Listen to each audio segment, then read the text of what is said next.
I have a very special show today. I have a couple of brothers who are movie makers, and they are tackling the subject of making a fishing movie. So, Nathan, Daniel, tell me the story.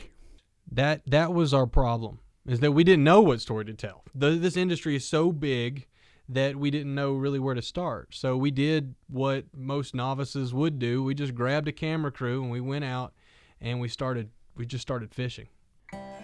A few years ago, my brother and I began a yearly tradition of getting away at least one day out of the year to drive a few hours north of Atlanta and spend a day fishing together. I'm not quite the fisherman my little brother is, but in the heat of our busy schedules and separate lives as a film producer and professional musician, it's often the day that we need more than the actual number of fish that we catch. It's the kind of day that most of us need, and very few of us actually take the time for. Still, fishing isn't just something for the overworked professionals who can afford quality waders and expensive fly fishing equipment. With an estimated 40 million anglers in the U.S. alone, more Americans fish than play golf and tennis combined. While that means that plenty of people still enjoy fishing as a free time hobby, plenty see it as an opportunity for a career in this billion-dollar industry. My brother Daniel and I have always loved to fish, however the time for it constantly evades us. We never seem to have the time for anything, unless it's somehow a part of our chosen careers. So after arriving back home, we packed up our film equipment alongside our rods and reels as an excuse to spend some more time together. Through it, we learned a new respect for the industry and sport, and a great deal more about ourselves as well. Bust my butt working every day. It ain't much, but it's honest pay, and I just can't remember the last time I had a chance to get away. I need some room to catch my breath.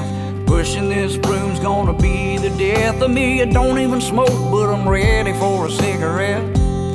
What the heck? Been under the thumb for too long, honey. I'm over it. Uh-oh, I think I hit overload. Wanna trade an interstate for an old back road. I know exactly where I wanna go. Tomorrow I'm gonna go missing, so don't come looking, honey, I ain't a kidding. I'm tired of this wanting and I'm tired of this wishing. Gonna hang a sign on the door, gone fishing.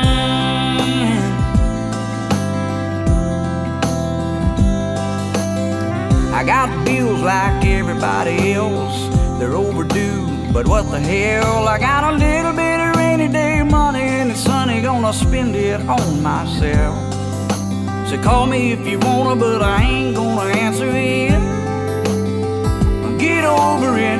Uh-oh, I think I hit overload. Wanna trade an interstate for an old back road. I know exactly where I wanna go. Tomorrow I'm gonna go missing, so don't come looking, honey, I ain't kidding. I'm tired of this wanting and I'm tired of this wishing. Gonna hang a sign on the door, gone fishing. I'm gone fishing.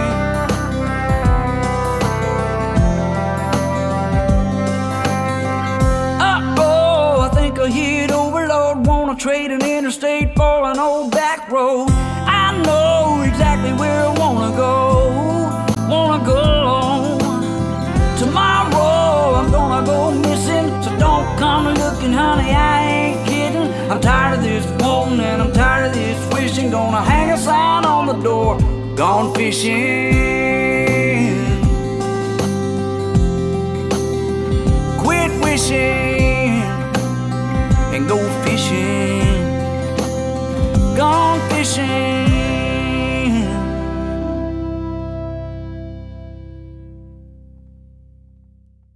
Okay, we're back with Nathan and Daniel McGill on their subject to the fishing movie. And I got to tell you guys, I think you've already found out that this is not just about going fishing. Just like when we're shooting hunting shows, it has very little to do about the hunting day. It's Right. a production of hunting. Okay, Yeah, exactly. So and we sent you the clip where you can see us fly fishing, and It's kind of funny. Yeah, It really was. It felt better in my head. Like in my head, I was Brad Pitt and a river runs through it. But and that wasn't Brad Pitt, by the way. Okay, doing all that beautiful casting, that was not Brad Pitt. Believe me, it wasn't Brad Pitt. But what we figured we would do is get into the professionalism of fishing. So let's go fishing with a guide, somebody who has a career. They get up every morning and they go fishing. And that was kind of where we thought we would start. Let's get out on Lake Lanier, our nearby home lake, and fish with a guide. And you learned a lot from him, didn't you? Absolutely. I mean, I've caught fish and fished for years, and I get as much pleasure out of seeing somebody catch a fish as catching them myself. You know, that's what's fun about it, to see somebody light up, and then, you know, at the end of the day, they tell you that's the best day they've ever had in their life. That's pretty cool. Started in '85 and built the business, and we've got a lot of corporate groups come with us, kids. You know, everybody likes to fish, from doctors to kids. How'd you go about just learning different techniques? Was it just hours on the lake? You know what? That's what I like to do, is figure stuff out. You know, that's the fun of fishing. Is if you just like to catch, you're not a fisherman. I love doing it. You know, I get to meet different people every day. Fishing's different every day, and you know, the combination of the two, the people and the fishing, I enjoy it. You know, I used to do the tournament deal, and that turned into work. So when you go into Bass Pro, and they got like 1 billion different rods and reels and everything, how much do you really have to spend to get a good reel? Every one that I bought has broken within, like, you know, a year. I'd spend more money on a reel than you would a rod. There's reels, you get a good reel for $100. Good reel for $100. Good bait caster like this. Yep. A spinning reel, you can get a good one for 60, 70 bucks. You can get a good rod for 40 or 50 bucks. Gotcha. Back in the 80s, a guy told me he wanted to hire me to take him fishing. And I got out of the boat that day and he handed me 200 bucks. I said, man, this guy just paid me 200 bucks to go fishing. This is all right. It really is amazing there's not more movies about fishing.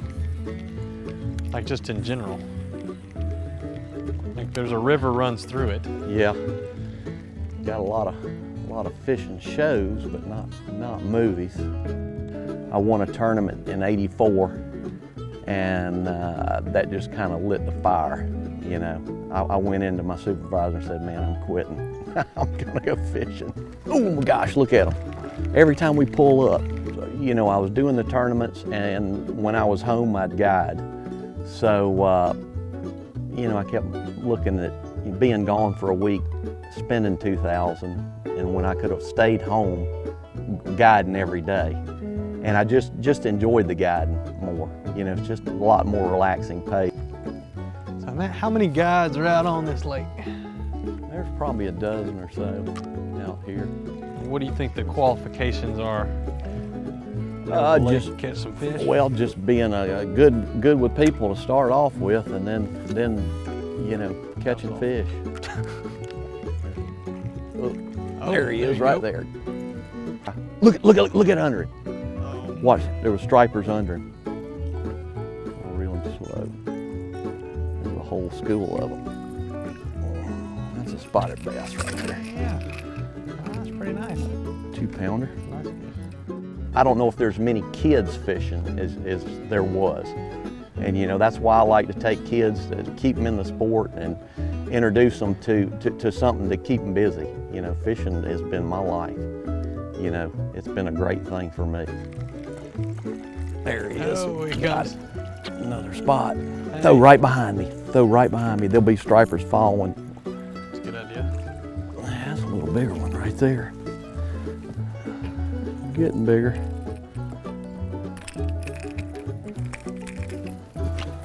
Another spot. Pretty.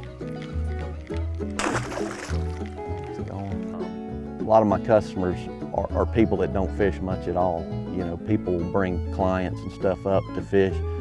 They don't like to play golf because they're not good golfers, you know, and I don't like to do anything that I'm not really good at. But fishing, anybody can enjoy it, you know. How can you not like something tugging on the end of your line? I mean, you know, to experience that, a lot of people never have. And, I take a lot of people that never have fished. After getting out there, they just go crazy about it.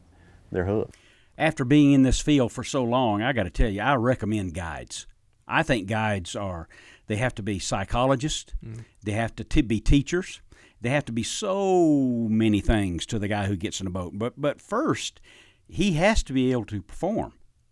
Right. I got to tell you, I respect them highly. If I thought I had to get up every day and go fishing, well, I'd slit my throat. I'm not that good anymore. I have done it. Believe me, I have done it.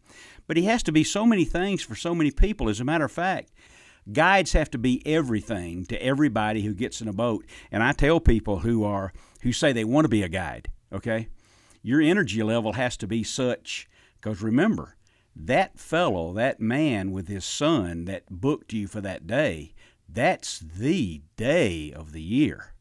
Right. You can't be tired that day or inattentive that day.